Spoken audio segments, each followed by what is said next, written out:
InShalla and Ashe, blessings to you, my energetic beings. Thanks for hanging in there. I'm only 30 minutes behind. I think the timelines are doing something for me, honestly. But either way, welcome to the Daily Snippet. Holistic Sha'medium and Subtle Energy Surgeon here, Tonya D. And as we begin our journey to this new moon, she's currently in Libra. You might have a strong need or a call to balance and have some harmony within your emotional field, your auric field. And you might have a desire to actually keep things nice. Kind of reminds me of Dorinda, if you've ever watched the New York Housewives. She likes things nice, which I haven't watched that in forever. And I don't really even know why, if it's still on or why I said that, but it reminded me of Dorinda. She might even be a Libra. I don't know, actually, energetically. But today's elements, we finally have some nature energy. However, we don't have much water other than a slice in the pie, which is hidden in the year. So this is a day stem. This is my day stem in my 4 pillars charts.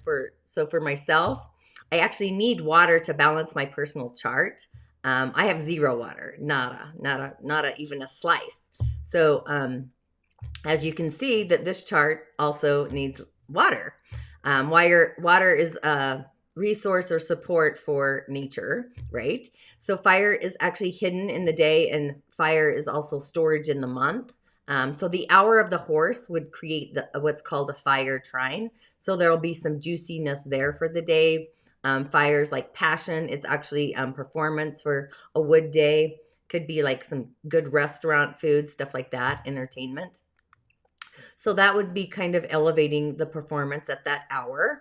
But water itself is the element that's needed. So, how do you ground into water or get in the flow with water? I use my personal missing element by doing that. Water in the Chinese is movement. It's also movement in the Dagara. Water is flow, right? The element, the essence of water itself, the element. The planet is Mercury, so it's communication. It's also divination. So I utilize my water element by communicating and doing all things mercurial, the divinations, the rain, the rivers, the streams. So that's kind of how you bring in the element that you're missing, and to ground into it is by utilizing it, sitting with it, actually. So I have, like I said, 0 water in my chart. So water is a very important element for myself to bring balance for my constitution, because that's what's going to create the balance. So my fire and my water energies are kind of opposing. But that's just a little snippet, not a class. And so since we're in the season of Scorpio, we are recalibrating our boundary system, our energetic boundary system. So we have escalated to a new phase and put kind of like the primer on that first phase. It's like tying up loose ends in one aspect and open the door to another aspect. So, it's like when you're building a house, you get the foundation, then you have the structure of the walls, say, and then you have all the stuff that goes in the walls, like the plumbing and the electrical and so on. And then you finally get the sheetrock, then you get some putty. I'm cracking myself up. And then the paint and whatever. But what you see physically on the outside, and then we have all been doing this inner recalibration in order to get the walls up and also the paint. So what do you do to make all this happen? So it's the love that you pour into it, the love in our own personal chalice, and those ingredients get elevated. They're getting kind of juicier. So what that's like, it's like our positive thoughts or having a positive attitude, being creative, being overly imaginative, being insightful, being intuitive, just being elevated, I guess. So you should really daydream this into being. And also as you start to put the putty on the sheetrock, not know why I'm talking about building a house, but the putty on the sheetrock, I'm just going to go roll with it, give you an idea. But you could also need to put a new faith and new upcycled trust in yourself that the walls aren't going to fall down or cave in, right? So, does anybody have trust issues? Hello, welcome to the energy of Scorpio, where we need to create the container, a safe container, a sacred space. So you really need to put that trust into yourself that you are doing great as we cascade into this next phase. Do keep your vibration high. Don't pick at the putty on the walls, nitpick at yourself. You should actually be picking the color of paint that you want on the walls, keeping it all juicy and positive, you know, higher, shifting your attitude to be escalated vibrational. I guess you can't see my hands, but either way, I know it's a task to stay high vibration with the current threading as it is that appears to be happening around us. But when we go down the rabbit hole, meaning we followed the wrong rabbit, we tend to pick things apart. We go into a negative loop in our thoughts, our feelings, even our ego. And that really creates or can create the drama and the challenges in our own personal earth journey. So in your personal village, your container, you need to hold the love, hold the space, and give it the time. And look forward to a positive, uplifted future. And when we are open, like even when we sit in circle, because I've done ceremonies, sitting in circle and having to speak like you have to, you feel vulnerable. You often feel vulnerable. But if your container is safe, then feeling vulnerable is also safe. And the village is safe to be vulnerable in.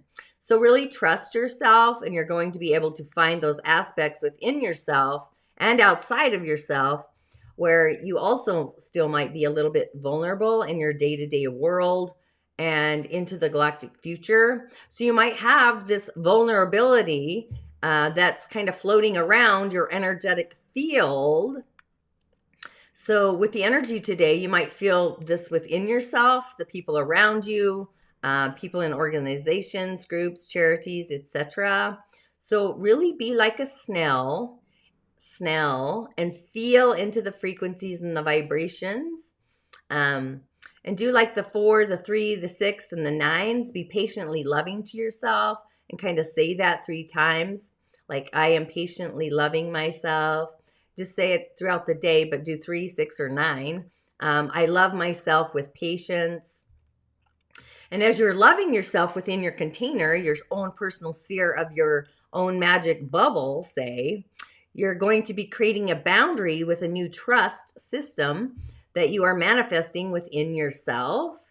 And also at the same time, you have on your alert system, just alerting you for future threats or future vulnerabilities.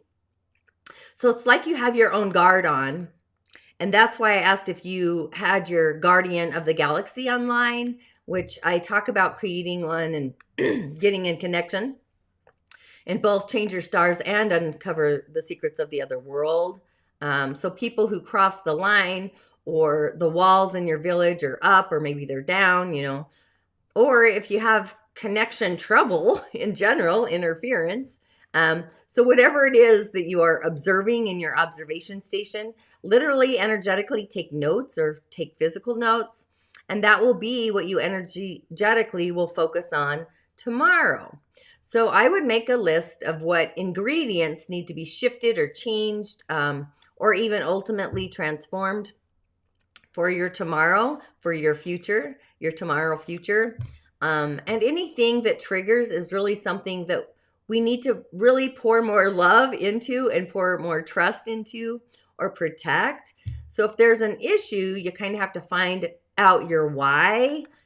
Keep your inner world just as juicy as your outer world, and love yourself and that inner self. Keep the juice high and full of cheer, cheer and happiness and all the good juicy stuff, just bubbling through like a spring of joy, really. So trust that, look how far that you have come, and you're building up your energetics, your soul credit, and the otherworldly universe. And the universe is really about to actually give you that key to access this. So in your beingness, keep your garden, your sacred garden, keep the peace, keep the joy, and really love how far that you have actually come. And more importantly, believe it to be true, authentically true. So nature is also authenticity, it's transformation, it's change, it's in the air. So it's the air of it, or it's just in the air. So really be grateful, create a blessing bowl, write down all of your blessings, write down things as if they've already happened. positive things. So something like I was blessed with confidence today. I was blessed with a coffee in a mug. The mug, my only mug I got of my mother's, I might say. Love families, but send them love too. Tiny things, really. Tiny things actually create the biggest blessings of all, really. And the more we take the time to really count our day-to-day fortunes, our day-to-day blessings, the more more fortunes actually come to us. It's the genie factor. So it's like the winds of fate, which builds up our own self-esteem and our own self-confidence. So if someone or something says that you can't do it, by all means, do it. Be your biggest co-host, cheerleader. So it's like this end of inner power struggle in the inner garden and the outer garden with the earth herself online in the season of Scorpio. We have this unique balance today between the earth star and also the shaman's portal. So the juice really is the juice. So I would start the transformation of your new moon intentions to add the passion with the emotion to get it into the flow, to get the output. So earth tones are great today. Go out and do an earth ritual if you can. Or, plant the seeds of what you want to burst through into the fall or the spring. Dig and aerate the energy, make your soil really juicy and yummy too. You can usually just visualize all this, or you can also write it down. If I was to write it down, I'd maybe do a love story to the earth, kind of like the flower and the container in the show Beauty and the Beast. Not sure where that visual came in, but I'm going to roll with that too. Now for the stone of the day, I had a little issues finding an image I liked, but I went with the black onyx. So there we have a little pile of black onyx. But black onyx is it's an earth element actually, and it's a crystal. You can use crystals and grids with all kinds of stones actually, whether it's the Merkaba, triangle, a square, it doesn't really matter. But the onyx is this stone of protection and also strength. And it's a shield, it's a master shield in a way from negative energy. It calms our fears, absorbs those lower frequency vibrations. And you might even encounter it preventing your own energy supply from being drained, giving you more stamina. It's found in Afghanistan, Madagascar, Peru, India, and Uruguay. Now, just realize where you find it, it carries a different frequency and vibration too. But where is the origin of it, right?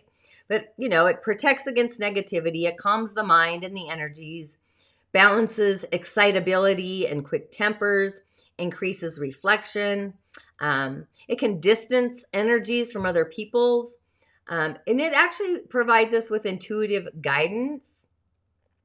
So it really helps to empower our soul, the one that we've kept within, and it frees our soul from the darkness. So it's like the ghost in the darkness, even those deepest and darkest fears.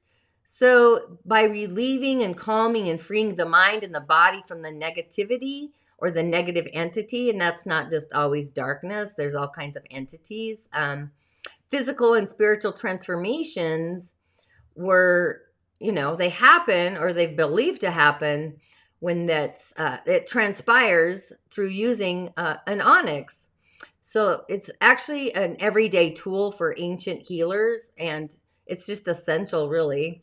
So it's become really symbolic within the Native Americans as well as the Peruvians because of the influence of the stone that freed and changed their cultures. So there's just some interesting snippets there as well that I found, but also it's a healing crystal as well. What else do I got here? That's pretty much where I'm going to go with that, I feel. It just has a really deep diving healing properties.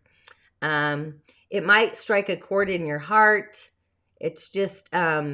it's shades of protection against negative energy. So I would bring that in, honestly, especially if you're going to be doing any divinations or readings and stuff like that for protection, because you don't want to pick up anybody else's juju. Now for the cards of the day, for fun, I thought I grabbed my Shaman deck, my Shaman Oracle Mystical, but it was the fairies. So it was like I saw the shamans, but I grabbed the fairies. So the first card I pulled is actually one of the fairy guides and the guardians of the galaxy. And these are the ones that really devote their time and their energy directly to being our guiding light as we develop our own special, unique talents and our gifts with our own natural magic, the beauty of that. And we all have this, but they're here to help us to become who we already are already, or more of who we already are by exploring our potentials and transcending, any of the limitations or those self-imposed limitations and fears. But they also help us to climb out of the holes that we might have made by digging ourselves into those holes, by misusing or misunderstanding our talents and our gifts and our potentials. But they're actually believed, they really love a sense of humor. That's really the magic of it all, is the joy and the laughter to being fulfilled, and also the magic. That's really how these beings work. Yeah, the cantombles and the wetames and the genies, the laughter and the joy, but they like to encourage this in all of us and also help us to discover the joys of living more harmoniously, not just with nature, but also with each other. And they all have their each unique different way of doing this. But I pulled Penelope Dreamweaver. So she's the weaver of dreams. She's the bringer of the visions. She's the muse of artistic inspiration. I'm a muse for an artist, RMZ. He's a musician. You should follow him. But Penelope, she weaves these tapestries, I'm seeing rugs, threads in the mind with threads of light, color, and sound. Uniquely, the threading. So when she comes to us in dreams, we waken under her enchantment, and we have the ability to rush for our paints or our clays or whatever form of expression. It could actually be an instrument, a drum, a guitar, whatever. So she's all about inspiration through magical dreams and also visions. So in this image, you can see that she is her own inspiration. She's actually a fairy of inspiration. You can, I don't know if you can, but like seeing the magic in the card itself. But we each have one of these fairies of inspiration that's more than willing to assist us. So your fairy might have a different inspirational name. Mine says at the moment to call in Grace, because she says she isn't exactly, it's not exactly something I deserve. It's just something I'm lucky enough to have in my life. The grace field. There is a field of grace, by the way.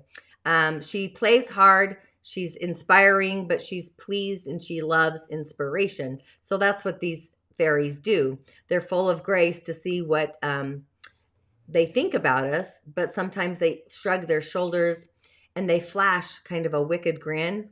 So we think everything's all right, which it really is. So these inspiration fairies, they love what they do. They love it, but they really kind of get bored when people don't pay attention to them. And they kind of sit around and they're filing their fingernails, picking at their toes, playing with their hair, while they're still thinking of some troublesome or mischievous thoughts. And sometimes they really get exasperated enough to send in nightmares in an attempt to actually wake us up. So these fairies and their sister fairies, the fairies of expression, they kind of work together in tangent, in teams, assisting us in our own creative endeavors and our processes. So the fairies of inspiration, what they do is they sprinkle, they flash. I don't know if you can see the little stars glittering there, but they sprinkle us with special inspirational dust of the fairy so that we can come up with these brilliant, exciting, creative ideas. So it's like fertilizing a plant, and the plants are fertilized with, right? That's kind of what they do. And then their sister fairies, the fairies of expression, assist us to give form, manifesting form, to work more creatively, manifesting out of our beingness, our own particular talents. However, of course, I pulled her in reverse. So what that's saying is that you might be feeling that your own creative expression is blocked or possibly even dead. You might even have been trying a little too hard, working too hard. So this really is a time to really kind of back off, pull back the reins, and do the things that really renew and invigorate and inspire you, and just really like cutting loose from the everyday mundane world and give yourself time to enjoy your own fantasies, your own dreams, your own imagination, and then choose what you want to really bring into manifestation. Like let that channel be open to land, and then you can begin to create it, even though possibly you think you can't. So creation itself is one of the primary factors in the maintenance of our own personal sanity, and humor herself is the other, the joy, the laughter. So, it's important to produce those laughable results. Find the humor. Like even in my day, I have to laugh when I get my energetic hiccups, right? Because you get the two benefits for one effort. You're sane and you're laughing. It's like this combination. So there might be something that you've been ignoring. So these inspirational fairies are kind of prompting us to wake up, and also turning away from our own creativity. So when we deny our own internal expression or our creative impulses, our creative energy, it tends to kind of get sour or rancid within our beingness, causing problems of health, relationships, or whatever aspect in our earth school journey. So any denial of these possibilities put forth by our creative imagination, or allowing only destructive possibilities of creativity to be considered, those are also serious problems. So as if we refuse to learn from our dreams, like you have a dream and you refuse to get the memo, it might be someone is in a state of denial or blocking us, or also discouraging our own creative impulses, the magic that we all have, or even maybe we're doing it to ourselves or even to other people. So since this is like the first card I pulled, it's saying that we must kind of flick away or disregard the bad influences. That's what I kind of do when somebody has a negative thought coming at me. I literally will flick my hand. But what's interesting is Penelope and Grace tell me, or they say that whining about the unfairness of life instead of doing something to actually make it grander and better is also linked with and kind of a symptom of the suppression of our own creative energies. So that's kind of the energy of this card. It's like, are you holding back something, suppressing your own magic because the village around you? Are you doing it to yourself? And then I pulled a collective of pixies, which you can see they're dancing, right? But these are part of the fairy, the wee folk who assist us in our day-to-day lives. Sometimes they add a little confusion, but usually they do that to be helpful. They're associated with the elemental realm, all of the elements like earth, air, fire, nature, water, mineral, metal, star, moonlight. Some of them work alone, singular, or some of them work within a group, a village. So they're really full of life. They're full of fun, but they're a collective of pixies. So these are the pixies who got to do what a pixie's got to do. And one of the things that the pixies love to do is dance. And the dance really has to be done so that the flowers will grow in the fruit and the grass will do that photosynthesis thing. It's all of it really. And the trees are going to like magically put down their roots, doing it in the right way. The imperfect perfection, and all of the other processes that proceed in time and space at their own proper pace and time. So the pressure of these little pixies, the energetics, their little etheric little feet, might even be what helps to kind of keep the world turning at the magical speed. Or actually they say that's what they do. That's what they claim. They put their claim on that. And in our physical world, that's claimed really differently, but who would you rather believe? I'm going to go with the other realms. Besides, scientists or physicists, they keep changing their minds about all of the things. But these little beings, energetic beings, have done this dance forever. And the world has kept turning, hasn't it? Right? So just tuning into these little beings, And all that scientists or physicists do, anyway, is to kind of explain how these little beings actually do their dance, the little pixies. But not who does it, but they explain the dance, right? So approaching this little task, they do this with lightheartedness. It's light and it's fluffy, but it's also essential. So it lends to this virtue, this essence, this sense of really magic and potency in their everyday action, the dance. If they don't do this, their feet would become like really heavy and literally stunt the growth of all of the things instead of enhancing the things. So they might step a little too lightly, treading lightly, and then things might grow the wrong way, up or sideways, or it could turn the world kind of the wrong direction. So this collective of pixies, there's a bunch of them. They treat their duty as something not so much boring or oppressive, but they choose to really take the joy in what they're doing, and they do it really well. So this is like saying, are you faced with feeling like things are a duty? Or, there's an old saying where a merry heart goes makes lighter work. When you love what you do, right? The work is easy. I kind of talk about that in the balance of being, actually. But, we have a choice about everything and anything that we do. We can make it fun. We can make a game. We can do it happily. We can do it with joy. And we can take on an attitude also that makes it a little more demanding to our being, or oppressive and suppressive. Or we can choose to regard it as boring or dull.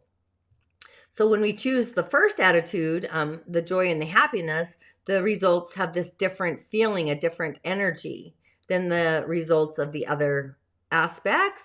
So anyone and everything that we come in contact with, so the results of that work really feels differently, and it's affected differently by it, whether we are aware of it or not, or if we even notice.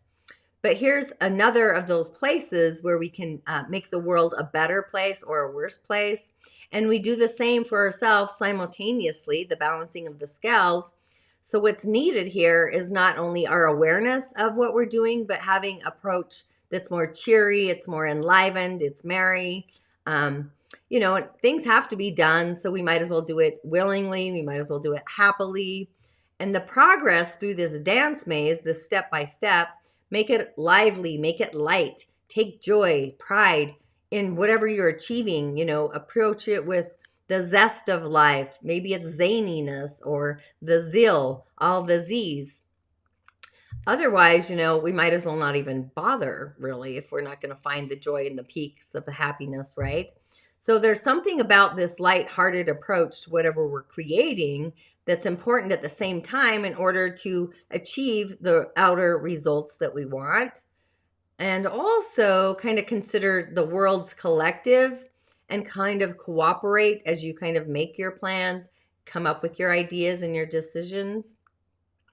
So the situation might take more than one person, maybe a village, to kind of create and achieve whatever result you're trying to manifest.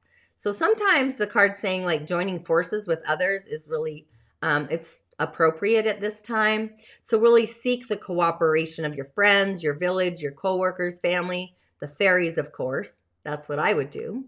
And also, let them help you do the dance. They're doing most of the work anyway, right? When you tune into them. So then I pulled the singers of intuition, the singers of the realm. So these are the great ones. They're like the multiverse. They're all dimensions. They've been called a variety of names: angels, divas, gods, and so much more. Really doesn't matter what we call them as long as we're calling them in. They're constantly with us. They're magical. Of course, they're all magical. But their energy, and they're very compassionate, and they're always available when we call them in. Literally, all we have to do is ask them for assistance and just be aware of the signs, the symbols, the events, the insights that kind of follow and come through at our request. And I pulled this card before the last few days, but this time it's upside right. So the song of the singers of intuition, they carry all the frequencies and the information and the vibrations of that library in the sky, all the library, all the books up there. So it's the song within our beingness inside of our bodies, so we can improve our reception of this song by learning to be still, learning to literally be still and be listening in a very special way where we can bring in the symbolism, the meta symbols beyond our material world and into the physical symbols as well. So it's like in the world and outside the world.